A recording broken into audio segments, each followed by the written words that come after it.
오늘은 이 빌립보서 말씀 두 번째 시간으로 우리가 그리스도가 존귀하게 되는 인생이 무엇인지 함께 살펴보고자 합니다.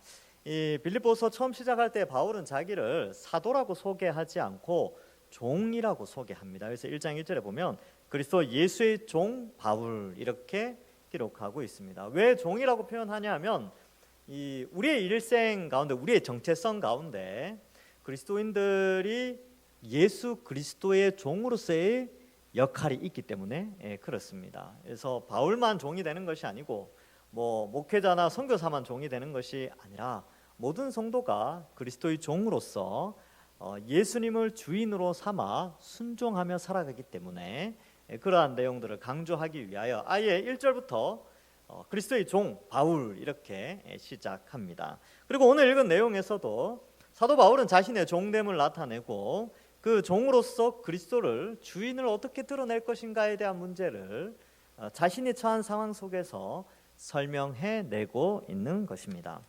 이 빌립보서는요, 사실 이 빌립보라는 도시는 유럽에 있는 도시입니다. 그래서 이 아시아에서 유럽으로 건너가게 되는데 그때 꿈의 환상 가운데 마케도니아에서 건너와서 우리를 도우라라는 환상이 있게 됩니다. 그래서 누군가 그랬죠. 바울이 아시아에서 빌립보 교회로 복음을 들고 복음을 전파하기 위해서 배를 타고 건너가야 되거든요.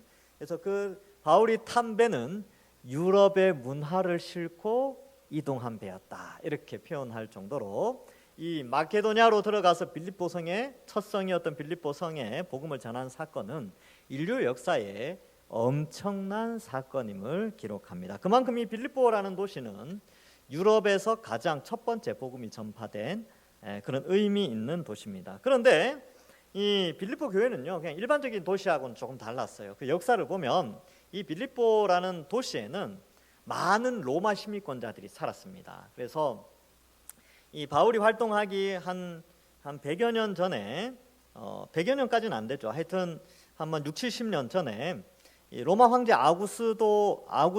아우구스투스가 이 안토니우스와 이제 그 전쟁을 하게 됩니다. 근데 그 전쟁에서 승리하면서 황제가 되어지는데 그때 그 전쟁에서 공을 세우고 은퇴한 사람들이, 그러니까 로마 건국에 있어서 굉장히 큰 힘과 역할을 했던 군인들이 제대를 해서 많이 살았던 곳이 빌립보예요.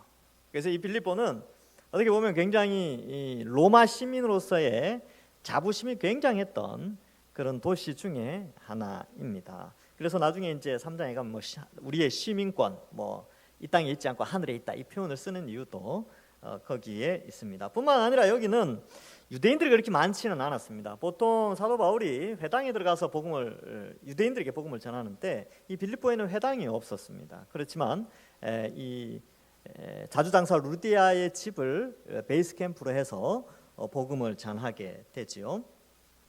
또한 이제 바울이 복음을 전하고 이동을 했을 때에 이 감옥에 있을 때 빌립보에 대한 소식을 에바브로디도를 통해서 듣게 되는데 이 교회 안에 분쟁이 있었던 거예요. 그래서 이 요니아나 순두계 같은 사람들이 이렇게 다툼이 있었는데 그러한 다툼에 대한 이야기도 듣고 또 기독교 열광주의 이런 표현을 할 수 있을지 모르겠는데 하여튼 학자들은 그렇게 표현하니까 이단 사상도 이 빌립보 교회 안에 들어오게 됩니다.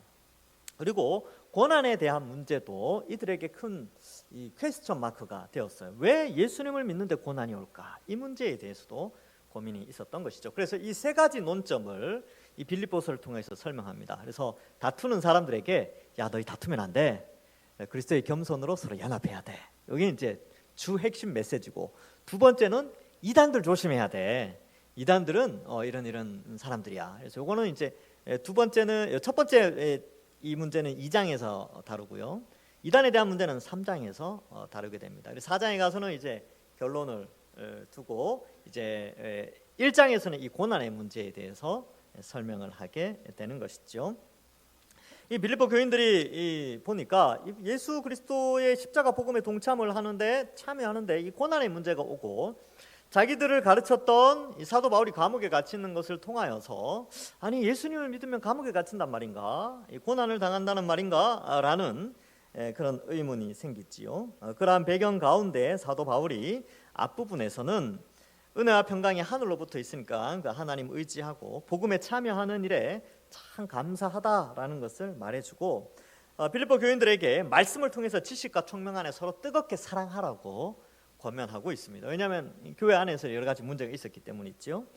성령이 말씀을 깨닫게 하실 때 지식과 총명이 생겨서 서로 사랑하게 되는 그런 원리를 설명하고, 그로 말미암아 의의 열매가 많이 맺혀지게 된다라는 것을 말해주고 있습니다. 이제 오늘 본문에서는 바울이 복음을 전하는 삶, 말씀을 통해 성숙하는 삶이 어떠한 이 결과로 나아갔는가, 이 사도 바울이 이렇게 헌신하고 수고했는데 그가 당한 그 고난의 의미, 그리고 그가 그렇게 살아왔던 복음의 사역자로서 살아가며 당하는 고난에 대한 문제를 좀 설명을 해주고 있습니다. 이 문제는 사실 바울의 문제만이 아니라 우리의 문제죠. 우리도 다 예수님 잘 믿는 것 때문에 때로는 고난이 오고 어려움이 오게 됩니다. 자, 12절에 보면 이렇게 기록되어 있죠. 형제들아, 내가 당한 일이 도리어 복음 전파의 진전이 된 줄을 너희가 알기를 원하노라. 이 불쌍한 게 아니라는 거예요. 지금 사도 바울이 복음 전하다가 감옥에 갇혔거든요. 여기 보면 나의 매임이라는 단어가 계속 반복해요. 7절에도 나의 매임, 13절에도 보면 나의 매임, 14절에도 나의 매임, 17절에도 나의 매임. 이 감옥에 갇힌 것에 대한 의미를 이제 설명하는데, 그가 감옥에 갇힘으로 말미암아 복음 전파의 진전이 일어나게 됐다는 것을 말해주고 있습니다. 그래서 복음의 파장이 일어나는 거죠. 여러분, 이 그 호수나 이런 데 가면 돌을 딱 던지면 어떻게 됩니까? 돌이 이렇게 퐁 떨어지면서 주변에 물결이 일어나죠. 물결 파장. 근데 파장이 거기서만 일어나는 게 아니라 점점 이렇게 퍼져나가요. 호수 끝으로 쫙 퍼져나갑니다. 그렇죠? 마찬가지로 사도 바울이 감옥에 쏙 들어갔지만 그 감옥에 들어감으로 말미암아 복음의 파장이 그를 중심으로 퍼져나가는 것을 설명해주고 있습니다. 그래서 여기에 복음 전파의 진전이라는 것이 바로 파장이 퍼져나가는 것을 의미하게 됩니다. 여러분, 이게 아주 독특하죠. 핍박을 통해서 복음이 전파돼요. 박해를 통해서 복음이 전파되고, 복음 전하는 자를 가둠으로 말미암아 복음이 퍼져나가는 아주 독특한 표현을 쓰고 있는데, 이게 사도행전에 나오는 방식입니다. 사도행전에 이 사도들을 박해하고 핍박하는데 오히려 예수 믿는 사람들의 수는 점점 늘어만 갔지요. 그래서 박해의 강도가 크면 클수록 오히려 복음이 전파되어지는 그러한 아이러니, 그러니까 하나님의 어떤 뭐라 그럴까요? 해학이라고 표현할까요? 그런 해학적인 표현들이 사도행전에 많이 나오는데, 여기서도 마찬가지죠. 사도 바울을 감옥에 가두면 더 이상 복음을 전파하지 못할 줄 알았어요. 그런데 오히려 그곳에서 복음이 전파되어지고 진전되어집니다. 13절에 이름으로 나의 매임이, 감옥의 갇힘이 그리스도 안에서 모든 시위대 안과 그 밖에 모든 사람에게 나타났으니, 이렇게 기록하고 있습니다. 여기 나타났다라는 것이 알려졌다, 깨닫게 되어졌다, 뭐 이런 뜻이 있습니다. 자, 그래서 감옥의 갇힘으로 나의 매임, 바울의 매임으로 말미암아 세 가지 아주 유익함이 드러나게 됩니다. 첫 번째는 시위대와 모든 사람에게 복음이 전파됐어요. 그러니까 감옥에 갇혔는데, 그 감옥에 갇혔는데 간수들한테 복음을 전한 거겠죠. 간수들이 궁금했겠죠. 조사를 해보니까 이게 걸릴 게 없단 말이죠. 근데 그가 전파하는 메시지 때문에 감옥에 갇히니까 궁금할 거 아닙니까? 야, 도대체 네가 전하는 메시지가 뭐길래 이렇게 이 감옥에 갇히게 됐느냐라고 하면서 이제 질문을 하니까 바울이 또 그에 대해서 시위대에 있는 사람들에게 전파했겠죠. 감옥 주변에 있는 사람들에게 복음을 전했겠지요. 내가 믿는 예수님이 이런 분이다. 내가 다메섹 도상으로 가고 있는데 그냥 찬란한 부활의 영광의 빛이 나타나서 나를 이렇게 사용하셨다. 뭐 그런 것들 이야기했겠죠. 그리고 뭐 로마서에 기록된 내용들 보면 바울이 가지고 있는 이 복음의 논리가 아주 탄탄합니다. 그런 것들을 설명을 하게 되었겠죠. 그리고 두 번째 이제 효과는 뭐냐 하면, 이 편지를 썼잖아요. 감옥에 갇히니까 어떻게 해요? 복음을 못 전하죠. 주위에 있는 사람들만 복음 전하고 시간이 많을 거 아닙니까? 뭘 해요? 편지를 썼어요. 그래서 감옥에서 편지를 많이 씁니다. 옥중서신이라고 해서 4글자 들어간 서신들이 다 옥중서신이에요. 빌립보서, 에베소서, 골로새서, 빌레몬서, 이 네 권을 옥중서신이라고 하는데 옥에 갇혔기 때문에 놀랍게 옥에서 이 아름다운 편지들을 쓰게 되고 우리가 이걸 읽게 되는, 성경으로 읽게 되는 이런 역사가 있죠. 그러니까 바울에게 있어서는 참 매임으로 인하여서 고난이지요. 그런데 그로 말미암아 시대 안에 복음이 전파되고 빌립보와 그리고 전 세계의 모든 사람들이 이 감옥에서 썼던 이 편지를 읽을 수 있는 그런 축복이 주어지게 됩니다. 14절 이하에서 보면 나의 매임으로 말미암아 주 안에서 신뢰함으로 겁없이 하나님의 말씀을 더욱 담대히 전하게 되었다, 이렇게 되어 있는데 누가 그렇게 했냐면 형제 중에 다수가.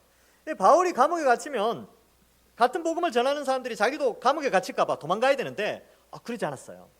바울이 감옥에 갇히는 것을 보고 명예롭게 생각을 했는지 아니 형제들 중에서 오히려 더 담대하게 용기 있게 복음을 전하게 됩니다. 그래서 여기 더욱 담대히라는 단어가 14절에 나오는데 이 해석을 하면 용기 있고 두려움 없이 이렇게 번역을 합니다. 그래서 영어 번역이나 이런 데 보면 아주 용기 있게 그리고 두려움 없이 나의 중 형제 다수가 복음을 전파하게 되었다.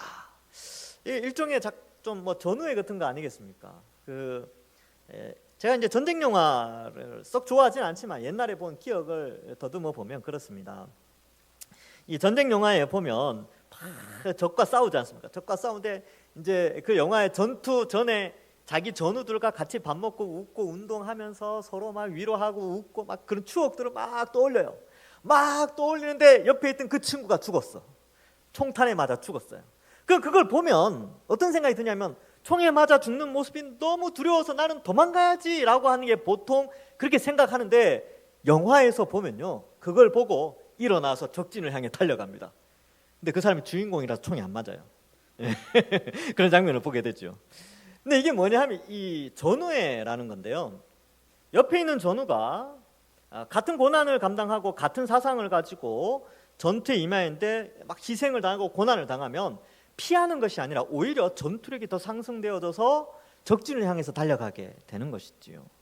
저도 제 아버지가 6.25 참전하셨기 때문에 옛날 이야기 어릴 때 좀 많이 들었어요. 그러면 옆에서 막 이렇게 총 맞고, 저희 아버지도 이제 총 맞으셨는데 막 맞고 그러면요, 막 더 열심히 한대요. 의외로 열이 받아가지고 열받아서 그런데. 그러니까 이 같이 전우애를 나눈 형제처럼 지내던 사람들이 다치고 피 흘리고 이런 거 보면 더 그런 게 있대요. 여기에 이 14절에 나온 표현도 마찬가지죠. 바울의 형제였던 같은 예수 믿는 사람들이 바울이 감옥에 갇히고 복음 전하는 것 때문에 어려움을 당해서 보고 오히려 더 나도 잡아가라 라는 형태로 복음을 담대하게 전했다는 것을 말씀해주고 있습니다. 그래서 어느 한 사람의, 바울과 같은 어느 한 사람의 고난이긴 하지만 그 자신은 괴로울 수 있지만 그로 말미암아 복음이 전파되어지고요, 또 하나님께서는 선한 영향력을 발휘하게 하시고 편지를 쓰게 한다든지, 그리고 주변 사람들에게 영향력을 미쳐서 이 주의 몸된 교회가 복음이 전파되어진 일에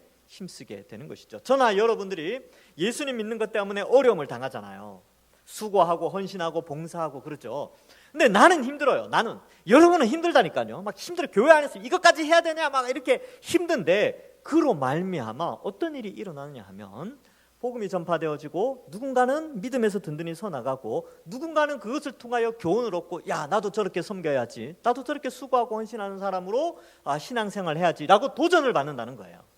이게 교회 공동체가 고난에 임하는 자세입니다. 그런데 고난이 어려움이 있으면 그걸 회피하고 또 그 하나 이제 안해하고 또 이렇게 뭐라 그럴까요? 막 이렇게 거부하는, 고난을 거부하고 이렇게 하는 것을 통하여서 그렇게 되면 이제 공동체에 좀 어려움이 있을 수 있겠죠. 그러나 여러분 잘 생각해야 돼요. 우리가 누구나 힘들 수 있습니다. 누구나 힘들 수 있는데 그 고난을 어떻게 극복하느냐에 따라서 나의 문제가 아니라 내가 속한 그리스도의 몸된, 내가 그리스도의 몸의 일부로 이 교회 공동체 안에 들어왔는데 그 몸에 영향력을 미치게 되는 거예요. 특별히 저는 더 그렇겠죠.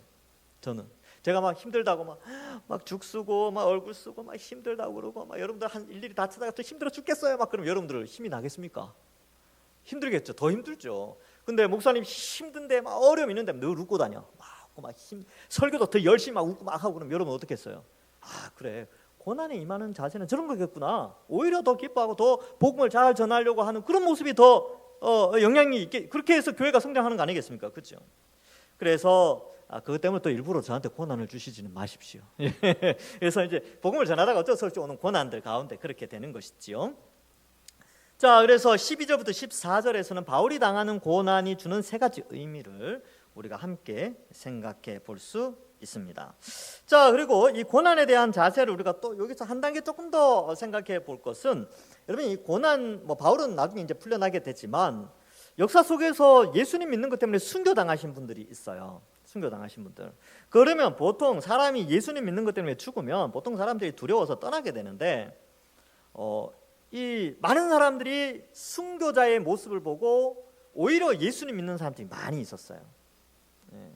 이제 로마 시대 때 특별히 원형 경기장이나 콜로세움이나 이런 데서 죽은 우리 믿음의 선배들이 많거든요. 근데 그 사건이 있으면 계속해서 로마 안에서 예수 믿는 사람들이 늘어가는 거예요. 아주 아이러니하지요.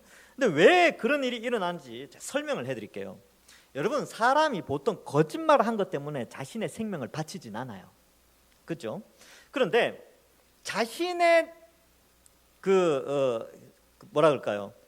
진실함, 자신의 진리, 자기가 경험한 것이 전부 진리다, 진실하다, 거짓이 하나도 없다라는 것 때문에 목숨을 걸기도 합니다. 맞죠? 근데 예수 믿는 사람들이, 특별히 부활의 증인들이요, 500여 형제나 되었죠. 근데 예수님이 부활한 걸 다 목격했단 말이죠. 그게 진실이에요. 그건 목격이니까. 근데 그게 거짓말이었다면 순교할 수 있었을까요? 순교 못해요.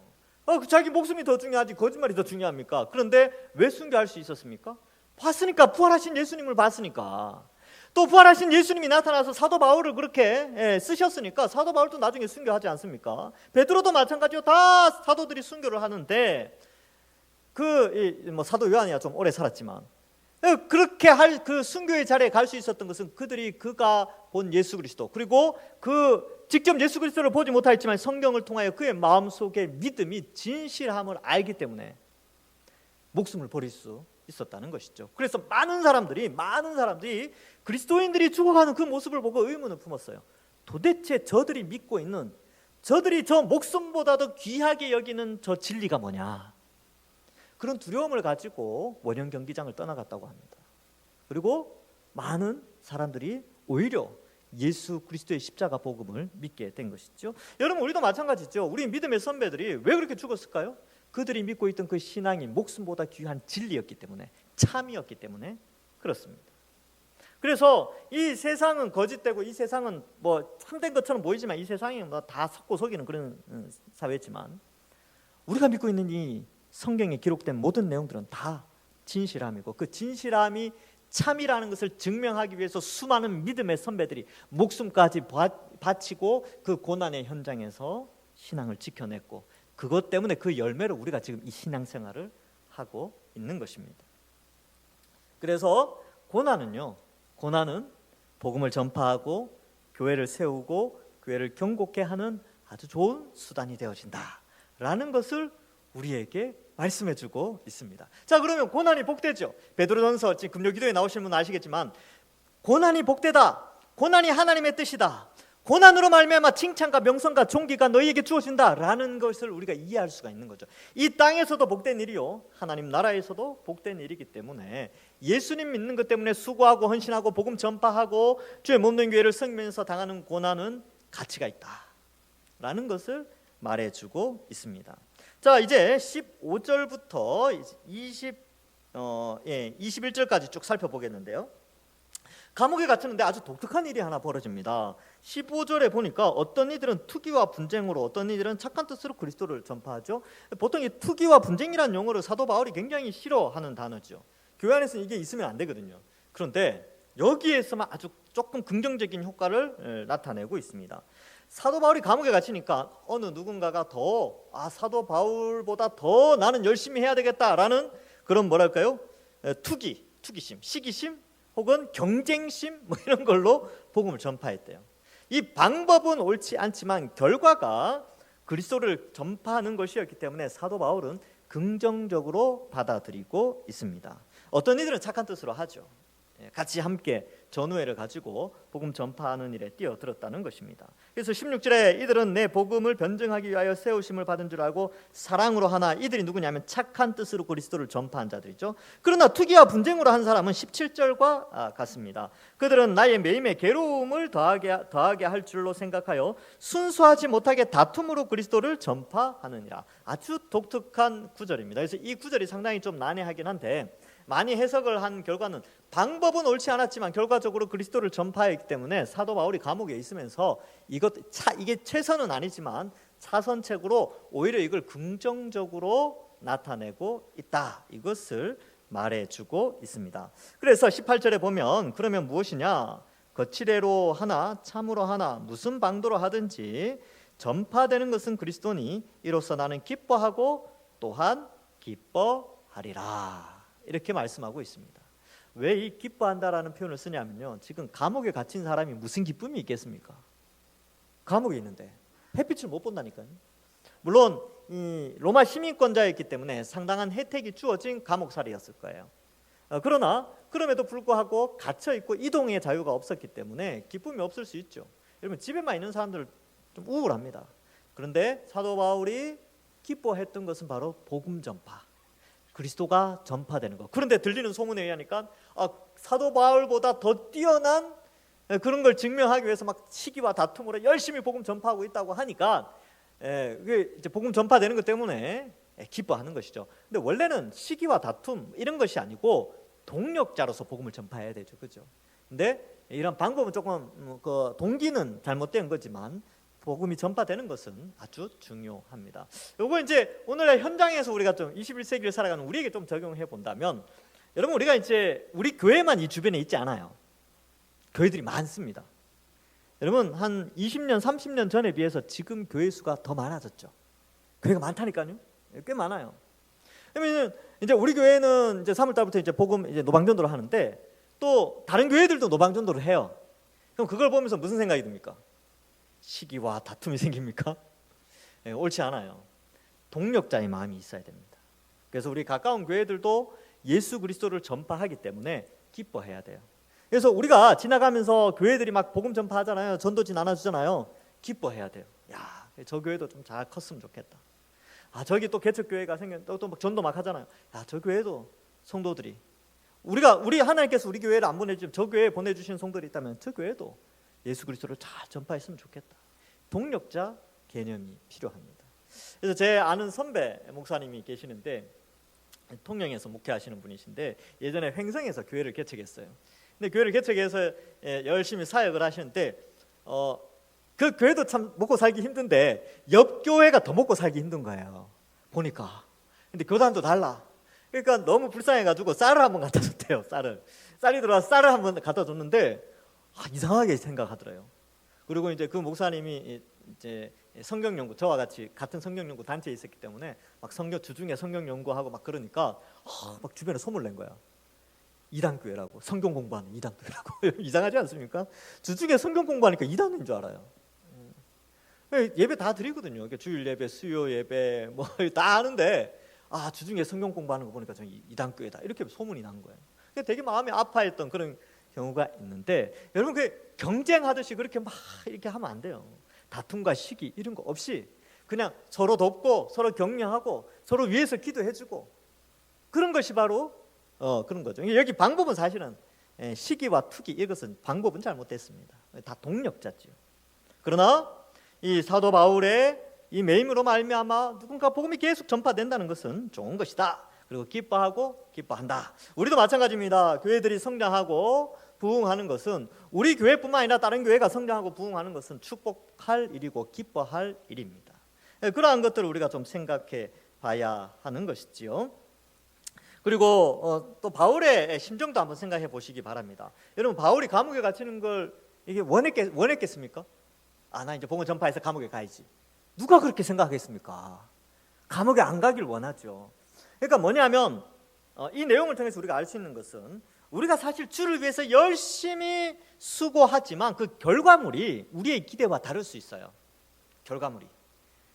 우리는 이런 것들을 이 정도를 기대했는데 그 결과물이 이 정도야. 아니면 내가 기대했던 그 이하로 그 결과물이 생긴 거죠. 지금 사도 바울 같은 경우가 그런 경우거든요. 뭔가를 기대하고 열심히 복음 전파했는데 결국은 감옥에 가 있을 때 올 수 있는 낙심, 패배감, 좌절감이 있을 수 있습니다. 근데 그가 그러한 것들을 극복할 수 있었던 것은 바로 복음 전파죠. 누군가가 예수님 믿고 자신의 매임으로 말미암아 누군가가 더 복음을 들을 수 있다면, 자신의 기대와는 달리 하나님이 이끌어 가시는 방식이 그렇다면 기뻐할 수 있는 것이지요. 이게 종의 마음입니다. 종과 주인의 생각이 그래서 달라요.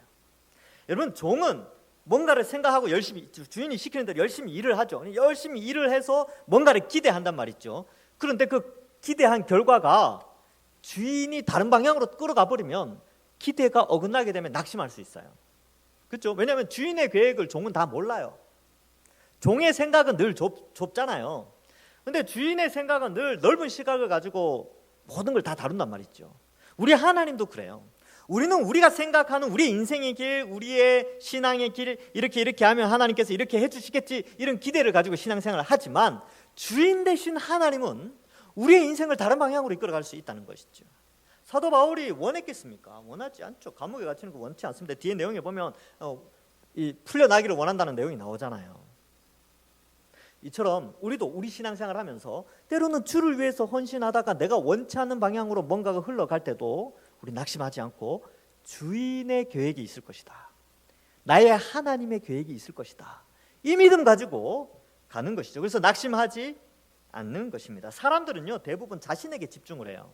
나는 어떻게 될 것인가.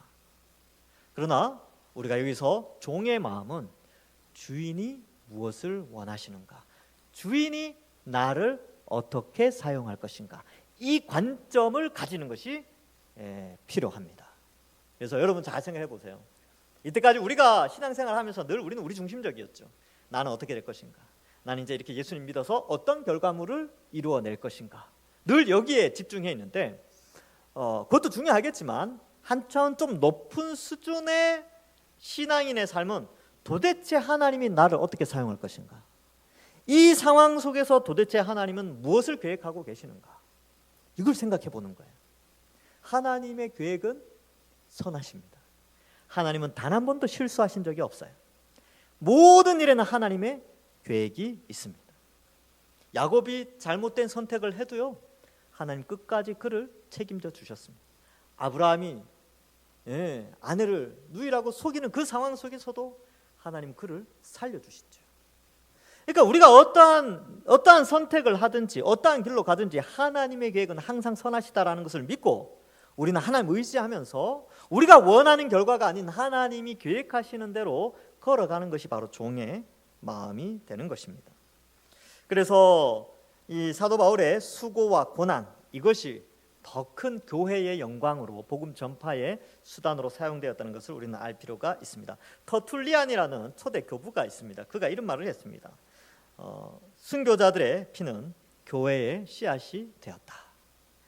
그래서 교회가 자라나는 씨앗이 순교였다는 것이죠. 그러니까 그들의 고난으로 말미암아 교회가 성장했습니다. 우리 동산교회도 마찬가지죠. 누군가의 눈물로 말미암아 지금껏 여기에 이렇게 서 있는 것입니다. 그래서 우리 은퇴 원로 장로님들뿐만 아니라 은퇴 명예 권사님들, 연로하신 권사님들, 집사님들, 그들의 눈물과 기도가 이 동산교회를 여기까지 이끌어 온 것이지요. 그래서 이런 누군가의 수고로 말미암아 교회는 든든히 세워지는 것입니다. 자, 그래서 여기 보면 19절에 보면 이것이 너희의 간구와 예수 그리스도의 성령의 도우심으로 나를 구원에 이르게 할 줄을 아는 거로 이렇게 되어 있는데, 하나님께서 이제 나를 건져 주실 줄 믿는다, 이런 뜻이 있습니다. 그래서 여기서 보면 어쨌든 악한 동기처럼 보이는 것이지만 복음이 전파된 것이기 때문에 사도 바울은 만족하는데 사실은 동기가 악해서는 사실은 안 되지요. 그래서 복음의 이 표현을 통해서 이제 결론을 아주 잘 내린 신학자가 있습니다. 이 제랄드라는 아주 유명한 신학자가 있는데 그가 이 본문을 주석하면서 결론을 이렇게 내립니다. 복음의 능력은 전도자의 인격에 좌우되지 않는다. 이제 이 부분에서는 그렇게 해석을 합니다. 원래는 이제 메신저와 메시지와 메신저가 함께 해야 되거든요. 그래서 복음을 전파하는 자의 인격과 복음이 함께 갈 때 효과가 크게 발휘하게 되는데, 이 부분을 해석하면서 제랄드라는 사람은 그럼에도 불구하고 복음의 능력이 워낙 크기 때문에, 복음 자체의 능력이 워낙 크기 때문에 복음 전파자의 인격을 뛰어넘어서 역사한다는 거죠. 그리고 요나의 비유를 듭니다. 요나의 인격이 그렇게 대단하진 않았거든요. 그럼에도 불구하고 말씀 자체가 워낙 힘이 있으니까 니느웨 성이 다 회개를 해버리죠. 복음 자체, 말씀 자체가 힘이 있다, 이것을 나타내고 있습니다. 자, 이제 우리는 이 20절에 보면 나의 간절한 기대와 소망을 따라 아무 일에든지 부끄러워하지 아니하고 지금도 전과 같이 온전히 담대하여 살든지 죽든지, 여기가 중요합니다. 내 몸에서 그리스도가 존귀하게 되게 하려 하나니. 지금 자기를 드러내는 것이 아니라 자기를 통하여, 바울을 통하여 그리스도가 존귀케 되는 인생을 바울이 살고자 하는 것입니다. 그래서 내가 죽어도 되고 살아도 되는데, 내가 살아도 주를 위해서 살고 죽어도 주를 위해서 예수 그리스도만 존귀케 되기를 원한다, 이것을 말하고 있습니다. 이게 완벽한 종의 모습입니다. 자신을 드러내지 않는 것이죠. 여러분, 옛날 조선시대 생각해 보십시오. 조선시대에 양반집에서 잔치가 일어났어요. 그러면 이제 뭐 사람들이 와서 뭐 맛있는 거 먹고, 그죠? 음식을 막 먹잖아요. 먹고 나서 와, 이 집 음식 참 맛있네. 근데 그 음식 누가 했어요? 주인이 했습니까? 그 주방에 있는 사람들이 했어요. 주방에 있는 사람들이 했죠. 근데 누가 칭찬받습니까? 주인이 칭찬받는다니까요. 맞죠? 마찬가지예요. 우리가 수고하잖아요. 우리가 헌신하고 수고한단 말이죠. 근데 누가 그 영광을 누리냐, 그 존귀케 되냐면 하나님이, 그리스도가 존귀케 되는 것이죠. 그게 바로 완벽한 종의 모습입니다. 그러면 그리스도의 종이라고, 하나님의 종이라고 말하는 우리는 어떻게 살아가냐? 우리가 신앙생활의 목적이 우리를 드러내고 우리를 높이고 우리가 인정받는 것이 아니라 우리의 수고와 헌신과 우리의 매임과 그걸로 말미암아 하나님이 존귀케 되면 우리는 멋진 인생을 살아가는 자들입니다. 그게 바로 종의 모습이지요. 교회까지 와서 인정받으려고 하고 자기 인정해 주지 않으면 화내고 뭐 내가 그러고, 그죠? 그래서 누가 조금만 하면 막 이렇게 시험 들었다 그러고, 그러지 말자는 거예요. 예, 근데 신앙이 연약하면 좀 그럴 수 있어요. 근데 믿음이 좀 자랐으면, 신앙생활 좀 오래 했다면 때로는 인정받지 못하고 때로는 좀 무시당해도 한번 이겨나가 봅시다. 이게 종이니까. 예. 그래서 누가복음 17장 10절에 보면 이런 말씀이 나옵니다. 이와 같이 너희도 명령받은 것을 다 행한 후에 이르기를, 우리는, 여기 같이 읽어볼까요? 시작. 우리는, 본문이 다른가요? 자막이 없군요. 예, 죄송합니다. 예, 우리는 무익한 종이라 우리가 하여야 할 일을 한 것뿐이라 할지니라. 그래서 여러분, 우리가 종은 종인데 어떤 종이어야 되냐면 무익한 종입니다. 우리는 무익한 종입니다. 일은 다 해놓고 주인이 막 칭찬하니까 뭐라 그래요? 아유, 저는 무익한 종입니다. 이 겸손함을 예수님이 말씀해주고 있습니다. 우리는 근데 일해놓고 너무나 인정받으려고 해요. 그리고 인정받지 못하면 화를 냅니다. 그러나 하나님이 인정해 주십니다. 그래서 하나님이 끊임없이 성경을 통하여서 상급 있다, 천국에 너희 보화를 쌓아라, 생명의 면류관 썩지 아니할 관이 있다, 칭찬과 명성과 존귀가 있다, 하늘에 너희 창고를 채워라, 그죠? 그런 거 예수님도 이야기하고 성경에 계속 이야기하는 이유가 거기 있는 것이죠. 우리는 이 땅에서는 무익한 종처럼 열심히 그렇게 일을 하면 되는 것입니다. 자, 그래서 22절 이하에 그러나 만일 육신으로 사는 이것이 내일의 열매일진데 무엇을 택하여야 하는지 나는 알지 못하겠나. 이게 택하는 게 뭐냐면 빌립보 교인들을 위해서 사는 것, 그러나 주와 빨리 만나기 위해서 죽는 것, 이것 중에 내가 뭘 선택해야 될지 모르겠다라는 것이죠. 그래서 23절에 내가 그 둘 사이에 끼었으니 차라리 세상을 떠나 그리스도와 함께 있는 것이 훨씬 더 좋은 일이라. 맞죠? 어쩌면 그럴 수 있습니다. 감옥에 오래 있으면요, 사람이 힘들어요. 주를 빨리 만나고 싶은 그런 마음도 있겠죠. 그러나 그에게는 또 이런 생각도 있습니다. 24절에 내가 육신으로 있는 것이 너희를 위하여 더 유익하리라. 그 많은 영혼들을 생각해 보면 자기가 더 오래 살아서 가서 복음 전하고 제대로 이제, 그죠? 이 교회 안에 있는 문제들을 해결하고 막 그러길 원한다는 것이죠. 그래서 25절에 내가 살 것과 너희 믿음의 진보 그리고 기쁨을 위하여 너희 무리와 함께 거할 이것을 확실히 아노니. 그래서 하나님께서 내가 풀려나서 너의 믿음의 진보를 가져다 줄 것을 내가 확신한다, 이렇게 표현하고 있습니다.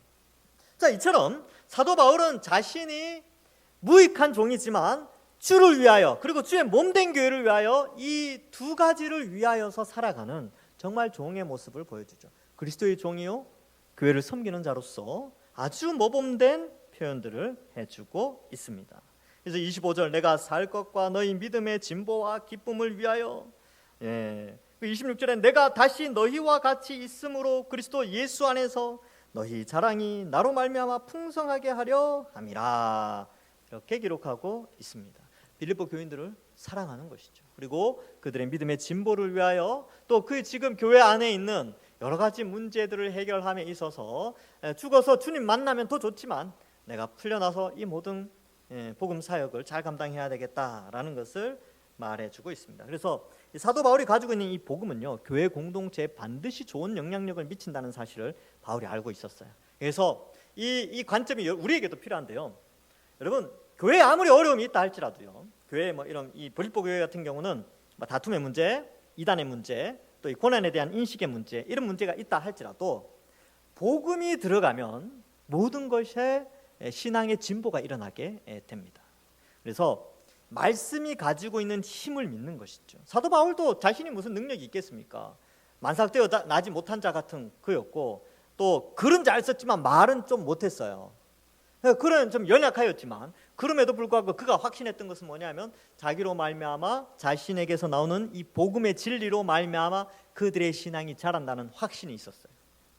우리도 마찬가지입니다. 여러분, 우리 동산교회가 더 성장하고 자라고 견고한 믿음으로 선하기를 원하시죠. 그러면 그 중심에 말씀이 제대로 선포되어지면, 복음이 제대로 선포되어지고 이 성경의 의미가 하나님이 원하시는 뜻이 다 드러나게 된다면 우리가 믿음으로 견고하게 서나가는 것을 확신하게 됩니다. 저는 이 말씀이 우리를 평안하여 든든히 서나가고 부흥하도록 하심을 믿습니다. 여러분들도 믿으시기 바랍니다. 그래서 사도 바울은 이 믿음이 있었죠. 복음이 너희를 견고하게 세운다는 것입니다. 자, 그래서 여러분, 우리는 어떠한 종이 되길 원합니까? 우리는 그리스도를 존귀케 하기 위해서 우리는 어떤 물결을 일으키기 원합니까? 사도 바울은 이 복음의 파장을 일으켜서 교회 공동체를 견고히 세우기를 원하는데, 우리도 어떠한 역할을 감당하면서 주의 몸된 교회와 우리가 속한 월요일부터 토요일까지의 삶 속에서 복음의 파장을 일으키며 살아가야 하겠습니까? 세상 속에서 그래서 담대하고 용기 있게 그리스도인으로서 자신을 드러내고 복음을 전파해야 하는 것입니다. 그렇게 사는 것이 바로 그리스도를 존귀케 하는 것이지요. 자, 그러면 우리의 삶의 패턴을 한번 점검해 봐야 됩니다. 그리스도를 존귀케 하는 것을 방해하는, 오히려 그리스도의 영광을 가리는 행동들을 차단해 내야 하는 것이죠. 혹시 입에 욕이 많습니까? 욕 잘하는 그리스도인 안 어울립니다. 안 어울려요. 그 다음에 하여튼 정욕으로 가득한, 탐심으로 가득한 그리스도인, 이거 안 어울립니다. 그리스도를 존귀케 하는데 방해가 되는 것이죠. 그러면 그리스도를 존귀케 하기 위해서 어떻게 해야 됩니까? 그렇죠? 말씀, 기도 시간을 확보하고 예배에 집중하는 것이지요. 그리고 세상 사람들이 봐도 야 예수 믿는 사람이 어떻게 저러냐라고 하는 행동들을 조금씩 끊어 나가야 하는 것입니다. 말씀을 맺습니다. 여러분, 그리스도를 존귀케 하는 인생은 이 교회 공동체를 또한 견고케 해 나가게 됩니다. 그것을 위하여서는, 그리스도를 존귀케 하는 삶을 살기 위해서는 때로는 예수님 믿는 것 때문에 고난을 당할 수 있습니다. 왜냐하면 헌신하고 수고해야 되기 때문에 그렇습니다. 아무것도 안 하면 아무 고난도 없어요. 근데 주를 위해서 뭔가 뛰어드는 순간 고난이라는 것이 시작됩니다. 그런데 기억할 것은 그 고난으로 말미암아 교회 공동체가 견고히 서 나가고요. 또한 그로 말미암아 교회가 든든히 서 나가고 복음의 진전을 가져오게 됩니다.